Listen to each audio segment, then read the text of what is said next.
I like the way this says or states that weight loss surgery could tip the scales in your favor. Two doctors are here to talk about what one of those surgeries, or actually the three types of surgeries that you could possibly have. I am still talking with Dr. Sheff and Dr. Jeremy Joyner. Both of them are fellowship trained, and if you'll explain what that means. Sure, yeah. So the typical training for a surgeon, for a general surgeon, is 5 years, and we both did those 5 years actually up in Augusta, the Medical College of Georgia.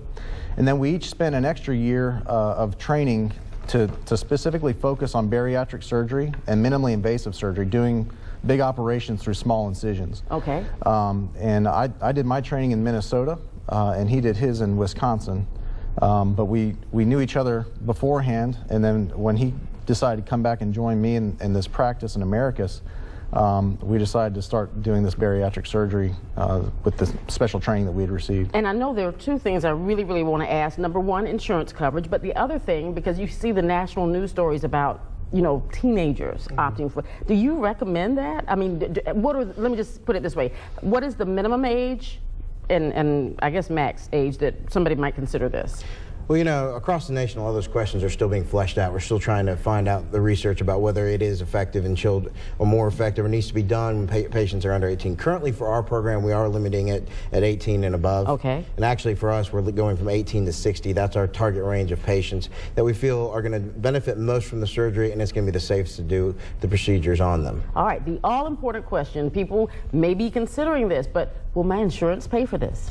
Many times, yes, your insurance will pay for it if you meet certain conditions, specifically like Dr. Joyner was talking about, the BMI greater than 35 with having some medical problems from the weight, or BMI greater than 40, usually without. Not every insurance covers it, but most do. Medicaid and Medicare do. Medicare does in almost every circumstance. If you meet the criteria, Medicaid does, depending upon the carrier. And real quick, because we were talking about this, and I mentioned I'm a diabetic, and I know that I've been hearing some diabetics opt for this, or maybe their physicians recommend this as a way to control their diabetes. Actually, surgery is one of the few ways that we know of to, in many cases, cure diabetes.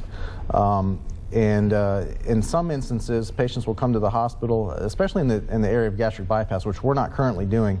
But that procedure can sometimes lead to resolution of diabetes before they leave the hospital after surgery. Okay. In the case of the lap band and the lap gastric sleeve that we're doing, usually it takes a few months for that weight to come off before you start to see improvements in the diabetes, which usually you go slowly tapering off the medications, and our hope is that eventually you can get off the medications altogether. You will not need it. Well, let's highlight once again this Thursday, 6:30 p.m., Phoebe Northwest Conference Rooms B and C. That's on Dawson Road. Of course, the both of you are from the Phoebe Sumter Surgical Associates, and that is in Sumter County. Sure. But you are coming to Albany to talk about what you do, the fact that you are fellowship trained, and I do have a number, 931-1152. You don't need to call, but if you have questions, you can call. Exactly. Thank you so much for being here and sharing the information. And coming up later on WALB, a Sylvester man is hospitalized after a home invasion turned violent. We'll have the latest on his condition and the investigation. In the meantime,